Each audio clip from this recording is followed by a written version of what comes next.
Hey guys, and welcome to my channel, and welcome to a brand new hashtag THFC Talks. Yep, we are talking about last night's game where it was Crystal Palace away. A very crucial game for Spurs, especially after that defeat that we had at the weekend at Wembley, meaning that we're not going to the FA Cup final.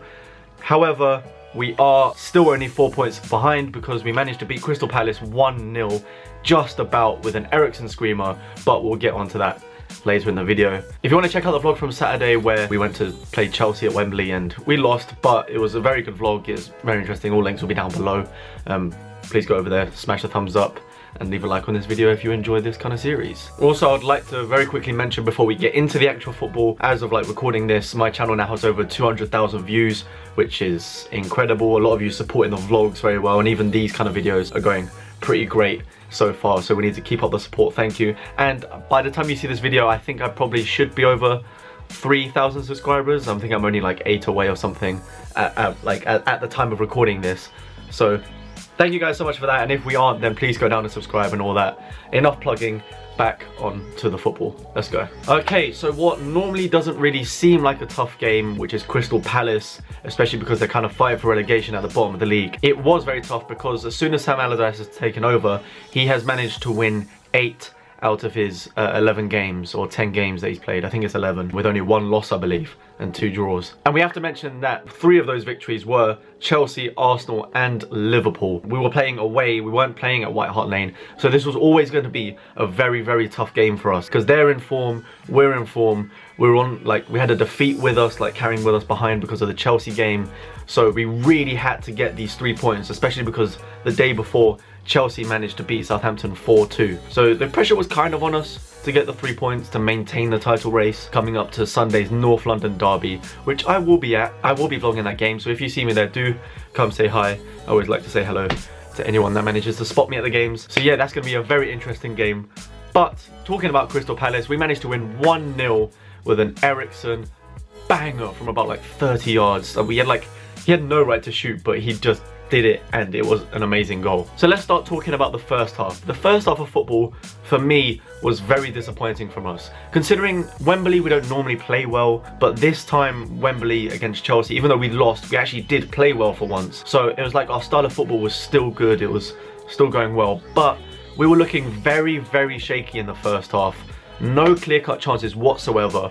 Walker made about 2 or 3 mistakes. He did 2 shots that kind of went well over. He kind of passed across goal as well, which kind of effectively gave away a corner, or we basically lost possession because of it. So he was kind of probably feeling a bit nerves or whatever. So the first half was very shaky. I mean, to be honest, they didn't have that many clear-cut chances either, but their players were doing very well to hold their formation. Sam Allardyce has obviously trained them very well. They were holding their formation well.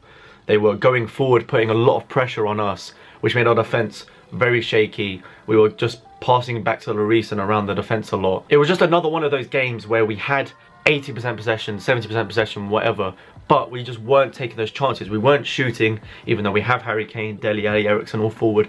We just weren't taking those shots. We were trying to pass it into the box and create those easy kind of goals rather than actually taking the shots like Chelsea did, and obviously that's why we lost at the weekend. So the first half overall wasn't looking very good. Wanyama was on a yellow card, was very lucky not to get another yellow from the referee, and he would have been sent off otherwise. And Dembele also was still doing well. He was still winning the ball. There was one point where Dembele actually lost the ball, which is very unusual for a man like him. But anyway, he kept on giving away fouls. I mean, some of them were 50-50 challenges and might not have been, but a lot of them were fouls, mainly on Zaha, who we'll get onto later in the video. So inevitably that led to the half-time where it was 0-0. He subbed off Wanyama to stop him from obviously getting a red card, and he subbed off Dembele. One, because he kind of got an injury towards the end of the first half, but also you could tell none of the tackles were going his way really. So it was more safety than nothing, saving for the North London derby, which hopefully his injury isn't too bad. We need to pray for Dembele, please. So instead he brought on Sissoko and Son. Now Son is obviously a good substitute to bring on. He always kind of changes the game from the bench, and as we all know, Sissoko's Sissoko, and he doesn't really do much. And again, he didn't really do much yesterday, except for at the end of the game, using his strength to kind of fight them off with the ball while we hold on dearly to that 1-0 lead. So yeah, the second half looking a lot better. Our actual possession football was going forward a lot more rather than just across. So we were creating a bit more chances with balls going in, just not really anyone on the end of the crosses from like Walker and Son. So it was still a very tough game. But we get to about the 70th minute, between the 70th and 80th minute, I can't exactly remember when the goal was. And suddenly we're kind of on a counter-attack from one of their attacks. And all of a sudden, Eriksen decides to shoot, which I kind of don't blame him because there weren't really that many players near him.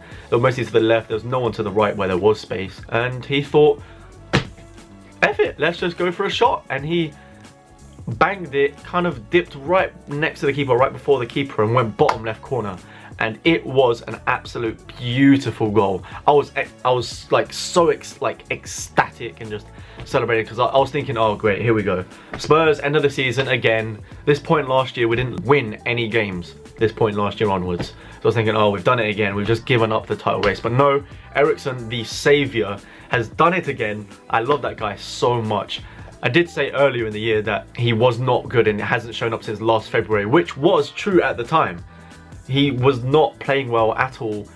He just wasn't creating those chances. That's what allowed Son to get into the team a lot more, which was good for him because he's got a lot of goals this season. An interesting fun fact, I found out that Son has scored as many goals this year as Ronaldo has in La Liga, which is just mad to think. And he's like our 4th top scorer next to like Eriksen and, oh no, he might be 3rd, but we've got Eriksen up there, Dele Alli, and then Kane ahead of them. We have got a very strong like attacking force in our side and we need to keep them in the summer. So yeah, Eriksen bangs one in, it's 1-0 and we basically just control the game and hold it for the rest of the half is what we do. Like those are the wins that win you the titles and win you stuff, which is what Chelsea have been doing a lot this season, is getting those 1-0s, the 2-0s, the gritty games, but actually stepping over the line, not getting these draws, which we normally just draw or lose these kind of games. So we managed to get the victory, which is great, 3 points, and we're still 4 points behind them. Chelsea have Everton at the weekend. Hopefully Everton can do us some massive favour and get either a win or at least a draw, because I think Chelsea will draw to West Brom away as well, which is I believe their next game. So if they do that and then we just continuously win, bearing in mind we have to beat Arsenal, Leicester and United, but I think we can do them because 2 of those are at home. It's going to be an interesting end. Do I see us winning? I definitely think we can, but it seems kind of highly unlikely at the moment just because their run-in is a bit easier than ours. But it's looking very strong and I'm so excited for the North London derby. Let me know down below what you think of the Crystal Palace game, and also if you're going to the Arsenal game and are you excited? Do you think we can win the league? That's about like 4 different questions there, but yeah, go ahead and answer them below. So finally, before I wrap this up, I'm just going to go through like kind of individual players that I thought did well or maybe just did bad during the game, just to kind of like finish it off on who I think is very good. So obviously we've got Eriksen, was just good all day. He's kind of providing all the passes. Towards the end of the game after his goal, he dropped deeper, which was like really clever of him because he could just dictate the play. He would just get the ball in midfield, he would know what to do, send it out wide, hold on to the win, which I thought was just amazing from him, and he deserved the man of the match, especially after the goal that he got there. It was incredible. Harry Kane didn't really do much. He got like the right balls in. He had a couple of chances, but they were defended very well. Dele Alli, again, as always, not that into the game. Good trickery, managed to get another nutmeg, which is just typical Dele Alli, to be honest. But that's just what he does really. He doesn't actually get properly involved in the game a lot until we are in that final third, and then all of a sudden he just scores an amazing goal. But then he always looks good despite a lot of the time not actually being involved with some of the plays. Hugo, again, didn't really have much to do. The defense was shaky at the start, especially Walker, but they managed to pick up and hold on to that lead, which is great. And then, like I said, Dembele, Wanyama, hopefully they're fine and fit and ready for the next game. Onto the Crystal Palace team, because we've got to give them some credit. Benteke was winning every header, left, right and centre.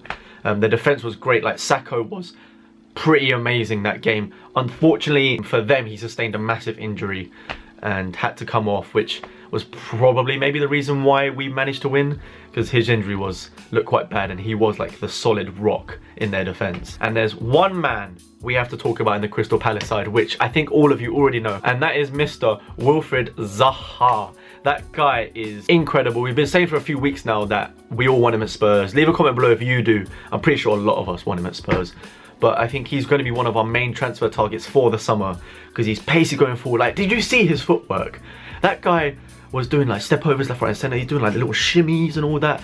He managed to draw in so many fouls, which was so clever for such a young player to do. And he looks very like fast going forward. He can get goals, he can get the assists, and he did very well against us despite them losing. So I would definitely want to see him at Spurs. Like, I tweeted about this, but just imagine Zaha, mad trickery, doing the little shimmies, drawing the fouls. You've got Eriksen, whips the ball in from the wings, and you got Harry Kane or Toby with the noggin to get the goal, especially against teams like Arsenal, which Harry Kane always seems to do. So yeah, I'd love to see him at Spurs. Let me know what you think. And I'm pretty sure this wraps it up. I am about to leave now to head to Bournemouth with the wonderful Juliet, which is hiding down there, you can't quite see.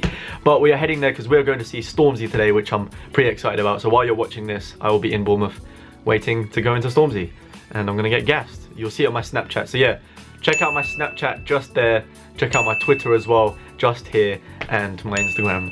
I'll put it like at that top corner. Check me out on all social medias because I tend to do a lot of stuff at the moment, even though I should be revising. But you know, Stormzy, we gotta go. Alright, thank you guys for watching, and I'll see you guys next time. This has been probably my longest THFC talks, but there was just a lot to talk about. See you later, bye.